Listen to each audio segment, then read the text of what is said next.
Ang mabuting balita ng Panginoon, ayon kay San Mateo.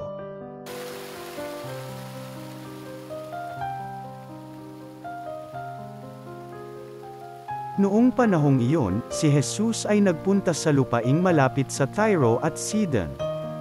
Lumapit sa kanya ang isang Kananing naninirahan doon at malakas na sinabi, "Panginoon, anak ni David, mahabag po kayo sa akin. Ang anak kong babae ay inaalihan ng demonyo at masyadong pinahihirapan." Ngunit gap-utok may di tumugon si Jesus.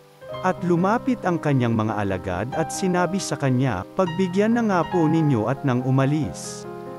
Siya'y nag-iingay at susunod-sunod sa atin." Sumagot si Jesus, "Sa mga tupang naliligaw ng sambahayan ng Israel lamang ako sinugo." Ngunit lumapit sa kanya ang babae, lumuhad sa harapan at ang sabi, "Tulungan po ninyo ako, Panginoon."